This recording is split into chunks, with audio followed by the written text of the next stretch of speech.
Subscribe now and press the bell icon. Never hello miss an students, update. Welcome to our YouTube channel SB Academy in mathematics. तो students, कल हमने देखा था नेत्र के बारे में, ठीक है। नेत्र का हमने स्ट्रक्चर बना के आपको समझाया था।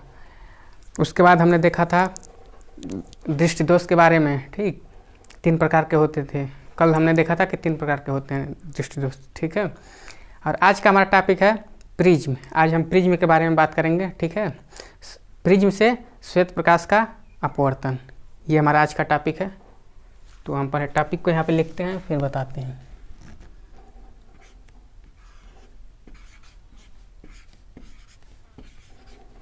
प्रिज्म से श्वेत प्रकाश का अपवर्तन, ठीक है।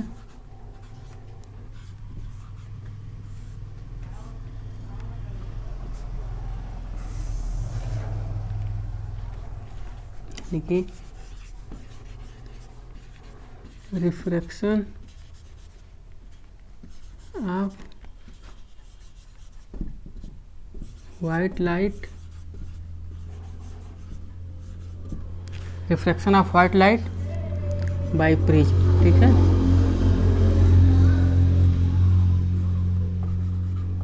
प्रिज्म, ये हमारा आज का टॉपिक है।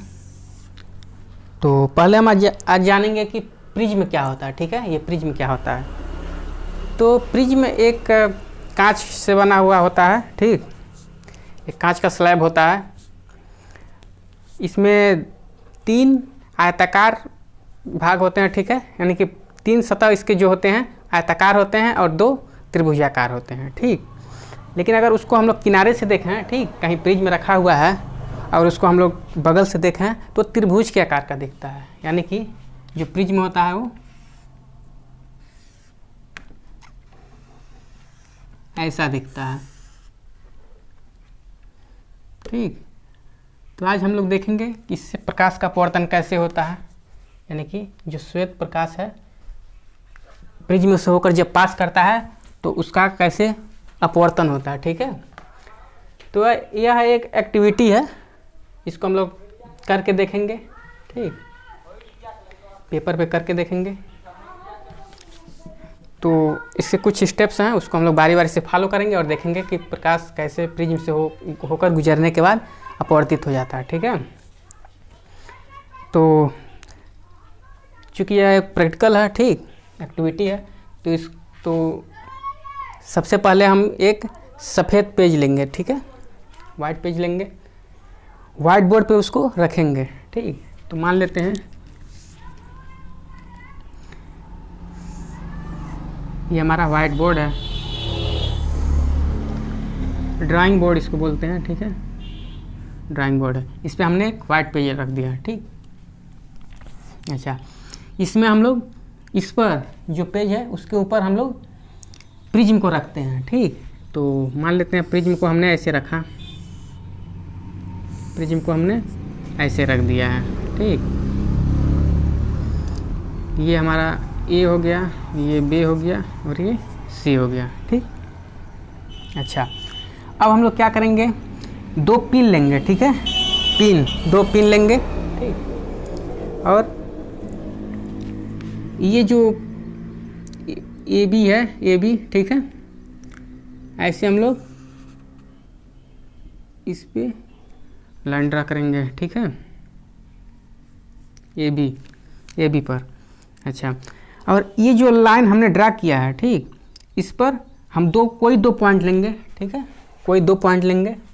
तो यहाँ पे हम ले लेते हैं पॉइंट, मान लेते हैं पॉइंट P है, ठीक, और ये हमारा पॉइंट Q है।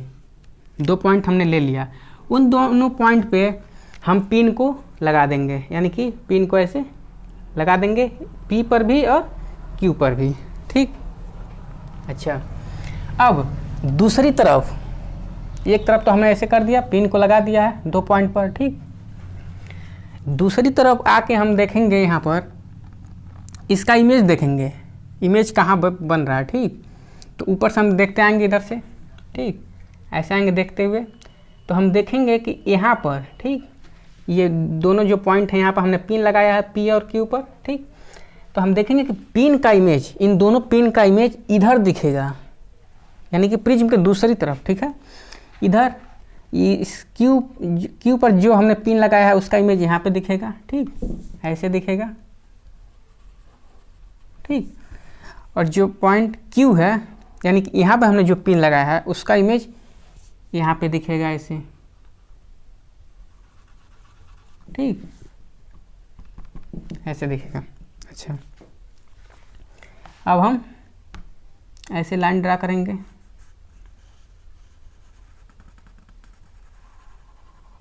ऐसे लाइन ड्रा करेंगे।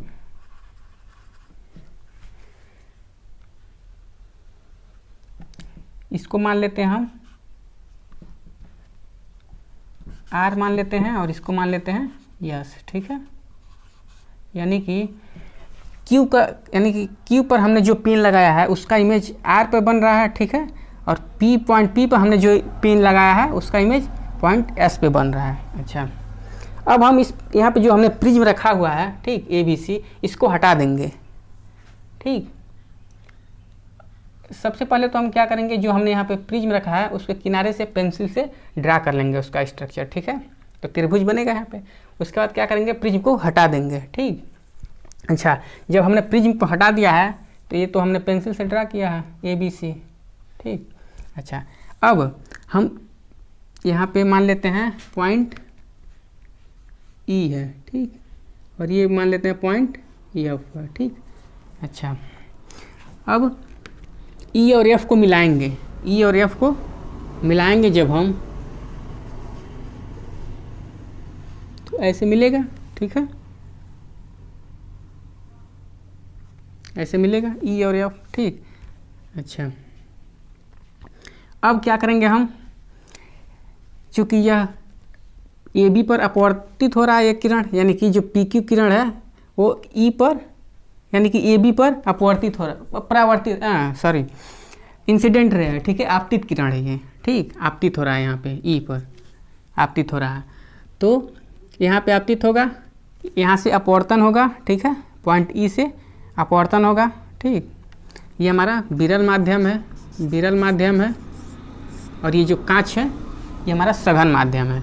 तो यहाँ पे हम एक अभिलंब ड्रा करेंगे, ठीक, तो अभिलंब मान लेते हैं, ऐसे हमने ड्रा किया है, ठीक, अभिलंब हमने ड्रा कर दिया। अब हम देखेंगे कि अभिलंब के साथ जो आपतित किरण है यानी कि PE, ये कितना एंगल बना रहा है, तो मान लेते हैं हम ये एंगल जो है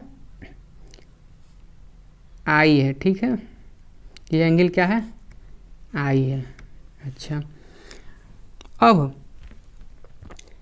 अपवर्तित किरण की अपवर्तन कोण कितना होगा, मान लेते हैं उसको R मान लेते हैं, ठीक है, R मान लेते हैं, इसको हम लोग R मान लेते हैं, ठीक। अच्छा, प्रकाश की किरण ऐसे गया, ठीक, यहाँ पे इंसिडेंट हुआ, यहाँ से रिफ्लेक्शन होगा, रिफ्लेक्शन के बाद यहाँ पे पहुँचेगा, ठीक है। अब यह सघन माध्यम है, चूँकि यह सघन माध्यम है, ठीक है, तो यहाँ से अपवर्तन, यहाँ फिर अपवर्तन होगा, ठीक है, यहाँ पर फिर अपवर्तन होगा, तो यहाँ पर अपवर्तन के पश्चात प्रकाश की किरणें अभिलंब से दूर जाएंगी। दूर क्यों जाएंगी, जब प्रकाश सघन माध्यम से विरल माध्यम में जाता है तो तब जो अपवर्तित किरण होता है वो अभिलंब से दूर जाता है, लेकिन अगर विरल माध्यम से सघन माध्यम में प्रकाश की किरण जा रहा हो तो क्या होगा, तब जो रिफ्रैक्टेड है यानी कि अपवर्तित किरण जो है वह अभिलंब की ओर झुक जाता है, ठीक है। तो वही बात यहाँ पे है, तो यहाँ भी हम अभिलंब ड्रा करेंगे पॉइंट F पर।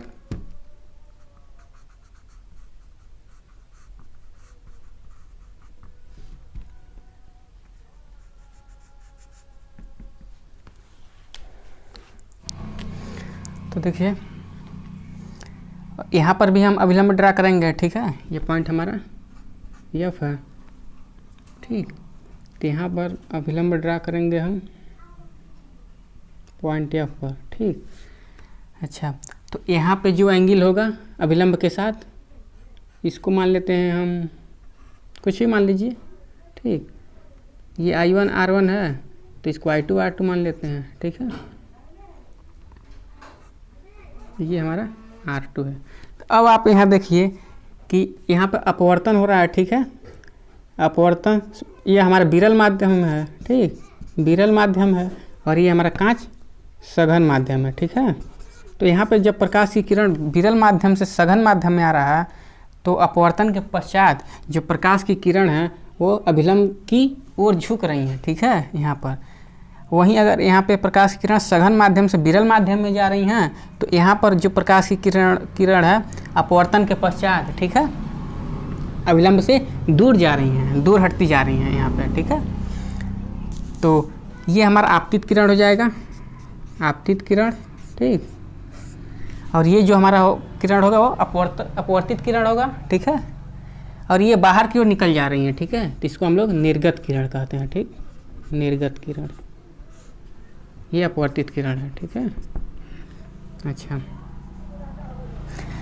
ये एंगल जो है हमारा, इसे हम लोग प्रिज्म कोण कहते हैं, ठीक। इस कोण को हम लोग प्रिज्म कोण कहते हैं, ठीक। तब हम ये देख पा रहे हैं कि प्रकाश की किरण जो होती है, ठीक, जब प्रकाश की श्वेत, यानी कि जब श्वेत प्रकाश प्रिज्म से होकर गुजर रही है, ठीक, तो पहले तो वो PQ, ठीक है, कोई प्रकाश की किरण है जो AB पर इंसिडेंट हो रही है, ठीक, यहाँ से रिफ्रैक्शन के बाद, ठीक, रिफ्रैक्शन के बाद जा रही है इसे, ठीक, यहाँ पर फिर रिफ्रैक्शन होगा, ठीक, यहाँ पर फिर रिफ्रैक्शन होगा, यहाँ से रिफ्रैक्ट हो गए जो रे है, ठीक, श्वेत प्रकाश है, वो निर्गत हो जा रही है, यानी कि बाहर की तरफ निकल जा रहे हैं, ठीक है। तो यही था हमारा टॉपिक, प्रिज्म से श्वेत प्रकाश का अपवर्तन कैसे होता है, यही हम लोगों ने यहाँ पर देखा है, ठीक है। अब यहाँ पर PQ अपवर्तित किरण, आपतित किरण, ठीक, EF परावर्तित किरण, अपवर्तित किरण, और जो ये है FS, ठीक, ये निर्गत किरण हमारा हो जा रहा है, ठीक है। तो एंगल की बात अगर कर लें हम, तो कोण I क्या होगा, कोण I हमारा होगा आपतन कोण होगा, ठीक है, आपतन कोण होगा। कोण I1, कोण R1 क्या होगा, अपवर्तन कोण होगा, अपवर्तन कोण होगा, ठीक है। यहाँ पर R2 क्या होगा, निर्गत कोण होगा, निर्गत कोण होगा, ठीक है। कोण A हमारा प्रिज्म कोण है, प्रिज्म कोण है, ठीक है। तो ये हमने देख लिया, ठीक। तो इसको बना लीजिए, फिर हम आगे बात करते हैं।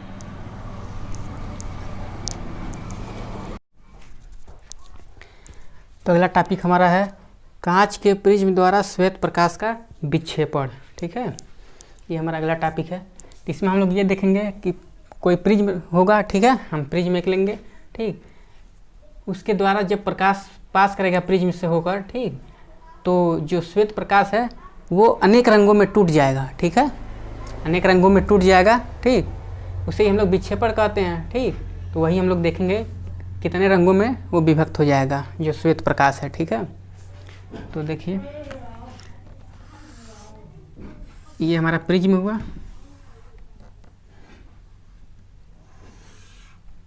ये हमारा प्रिज्म हुआ, ठीक है।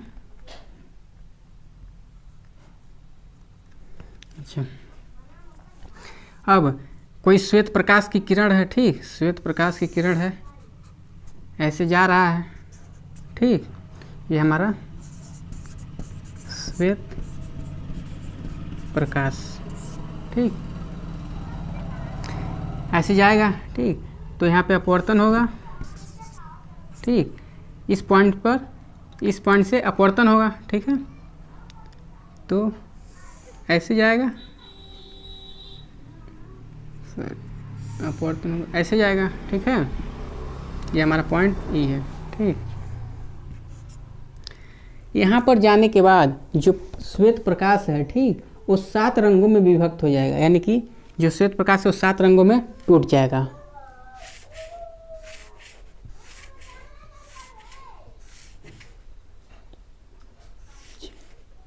7, ये 7 रंग में टूट जाएगा श्वेत प्रकाश, ठीक है।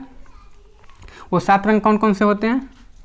सबसे ऊपर वाला जो हमारा होता है वो रेड होता है, ठीक। सबसे ऊपर वाला जो इसमें कलर होता है वो रेड होता है, और सबसे नीचे वाला हमारा जो होता है वायलेट होता है, ठीक है, बैगनी होता है। बीच के सारे कलर कौन से होते हैं? तो ये हमारा इंडिगो होता है, ब्लू होता है, ये हमारा ग्रीन होता है, ये येलो होता है, ऑरेंज होता है, ठीक है।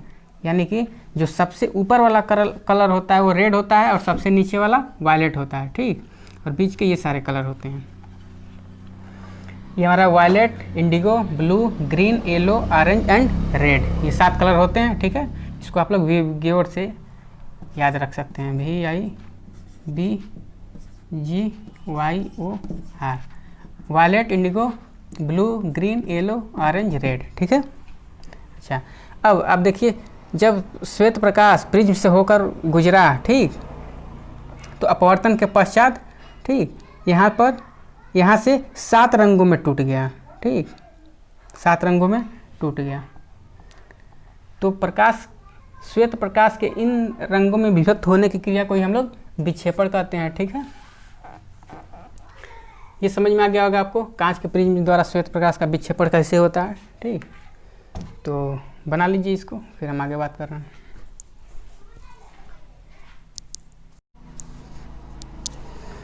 अब हम देखेंगे कि श्वेत प्रकाश के, ठीक, श्वेत प्रकाश के स्पेक्ट्रम का पुनर्योजन। पहले हम यहाँ पे लिखते हैं, फिर समझाते हैं। श्वेत प्रकाश के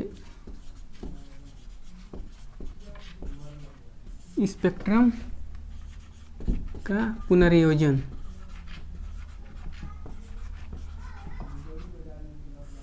ठीक है। ये अब हमारा अगला टॉपिक है। अभी हमने देखा कि प्रिज्म के द्वारा जब श्वेत प्रकाश की किरण गुजर रही थी, ठीक है, तो अपवर्तन के बाद, ठीक, 7 रंगों में विभक्त हो जा रही थी, ठीक है, 7 रंगों में टूट जा रही थी। तो वो जो हमको 7 रंग मिल रहे थे, ठीक है, ऐसे ऐसे 7 रंग जो हमको मिल रहे थे, इसे ही स्पेक्ट्रम कहते हैं, ठीक है। और जो विभक्त हो जा रहे हैं 7 रंग में, उस क्रिया को हम लोग विक्षेपण कहते हैं, ठीक। तो अब हम लोग देखेंगे कि वो जो 7 रंग में टूट जा रहा था श्वेत प्रकाश की किरण, ठीक है, श्वेत प्रकाश जो 7 रंगों में विभक्त हो जा रहा था, अब हम लोग फिर वो जो स्पेक्ट्रम है, यानी कि जो 7 रंगों में विभक्त हुआ है, ठीक, उससे हम लोग पुनः श्वेत प्रकाश प्राप्त करेंगे, ठीक। यही हमारा टॉपिक है, श्वेत प्रकाश के स्पेक्ट्रम का पुनर्योजन, यानी कि जो स्पेक्ट्रम हमको प्राप्त हो रहा था उससे हम लोग पुनः श्वेत प्रकाश प्राप्त करेंगे। तो देखेंगे कैसे होता है, ठीक। तो सबसे पहले इसको आइजैक न्यूटन ने देखा था, ठीक है। इन्होंने ये देखा कि जब प्रिज्म से श्वेत प्रकाश की किरण पास कर रही है, ठीक है, तो अपवर्तन के पश्चात हमें 7 रंग मिल रहा है, ठीक है, 7 रंग प्राप्त हो रहा है, यानी कि स्पेक्ट्रम प्राप्त हो रहा है, ठीक। तो उन्होंने ये सोचा कि अगर उस प्रिज्म के आगे एक और प्रिज्म रख दें, ठीक है, तो एक प्रिज्म जब हमने रखा और एक प्रकाश की एक श्वेत प्रकाश की किरण गई, तो 7 रंग प्राप्त हुए, ठीक है। उन्होंने ये सोचा कि अगर इसके सामने एक और प्रिज्म रख दें, ठीक है,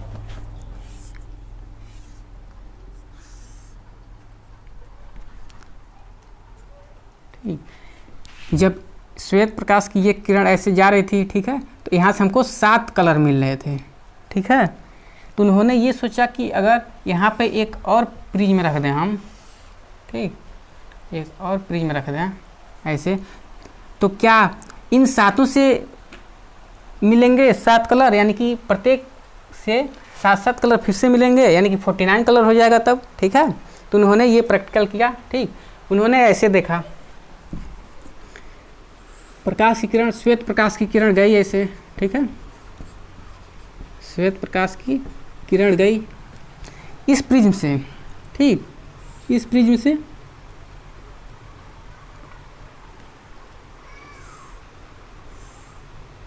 ये हमारा रेड वाला था और ये वायलेट, बीच में बाकी सारे कलर हैं 5, ठीक है।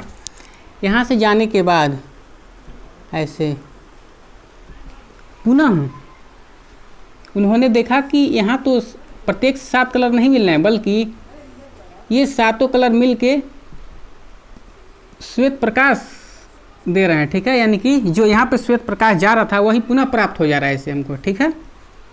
ये हमारा रेड वाला था और ये वायलेट, ठीक है। उन्होंने ऐसा देखा, यानी कि यदि एक प्रिज्म रखते हैं, ठीक, यदि एक प्रिज्म है और श्वेत प्रकाश उससे गुजर रहा है, ठीक, तो हमको 7 कलर प्राप्त होंगे। लेकिन अगर उस प्रिज्म के आगे एक और प्रिज्म लगा दें, ठीक, वहाँ से हमें पुनः श्वेत प्रकाश प्राप्त हो जाएगा, ठीक। ऐसे उन्होंने देखा, ठीक। तब उनको समझ में आया कि नहीं, ऐसा तो नहीं होगा कि यहाँ पे 49 कलर्स नहीं प्राप्त होंगे, ठीक है। पुनः हमें श्वेत प्रकाश प्राप्त हो जाएगा, यानी कि ये जो होगा श्वेत प्रकाश हो जाएगा, ठीक है। पुनः हमें श्वेत प्रकाश प्राप्त हो गया। तो यही था श्वेत प्रकाश के स्पेक्ट्रम का पुनर्योजन, यानी कि श्वेत प्रकाश यहाँ से गया और लास्ट में हमको श्वेत प्रकाश पुनः प्राप्त हो गया, ठीक। तो यही था, बना लीजिए इसको, फिर हम आगे बात करते हैं।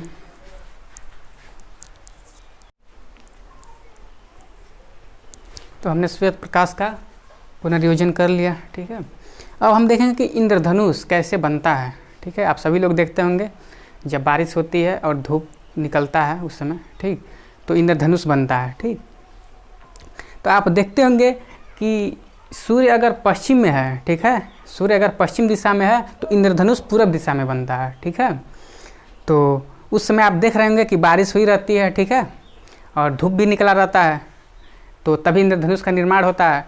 तो हम ये जानेंगे कि कैसे होता है वो, ठीक है। उस समय आकाश में बारिश की बूंदें रहती हैं, ठीक है। आकाश में बारिश हुआ रहता है तो ऑब्वियस से आकाश में बारिश की बूंदें रहेंगे, ठीक है। तो बारिश की बूंदें मान लीजिए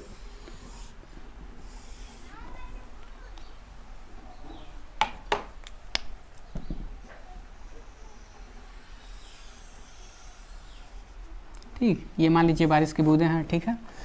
अच्छा, उस समय सूर्य रहता है, निकला रहता है, ठीक है, धूप हुआ रहता है हल्का सा। तो मान लीजिए सूर्य इधर है, ठीक है। तो सूर्य से प्रकाश की किरणें ऐसे जाएंगी, बूंद पर पड़ेंगे, ठीक है। ये प्रकाश की किरण है, श्वेत प्रकाश।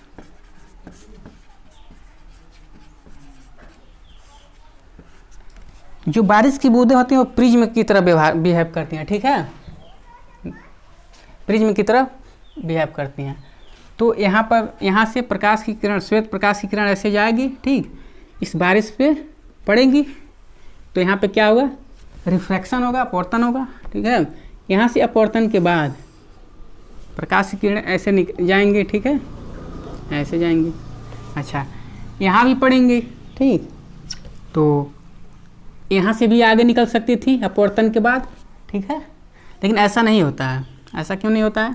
क्योंकि इस पॉइंट पर यहाँ श्वेत की प्रकाश किरण जब यहाँ से जाएगी तो यहाँ अपवर्तन होगा, अपवर्तन के बाद ये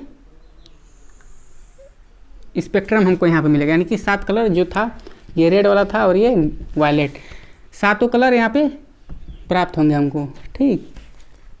यहाँ से फिर आगे भी जा सकती थी रिफ्रैक्शन के बाद, ठीक, लेकिन ऐसा नहीं होता है।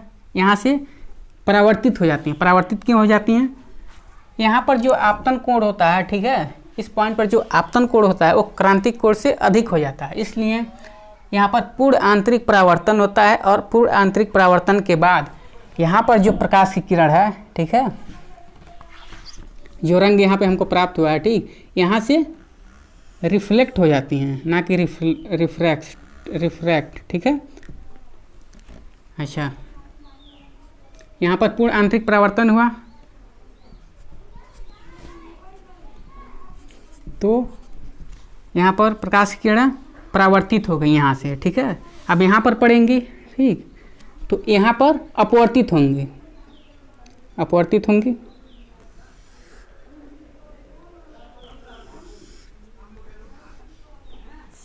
ठीक है, ऐसे। अब आप यहाँ पे अभिलंब ड्रा करके देख सकते हैं, ठीक है। तो यहाँ पर हम देखते हैं, ठीक, तो यहाँ पर इंद्रधनुष का निर्माण होता है, ऐसे होता है इंद्रधनुष का निर्माण, ठीक है। आप समझ में आ गया होगा कैसे इंद्रधनुष बनता है आकाश में, यही कारण होता है। तो समझ में आ गया होगा आपको अच्छे से, ठीक। तो आज के लिए बस इतना रखते हैं, फिर आगे बात करेंगे अगले टर्न पर, ठीक है। धन्यवाद।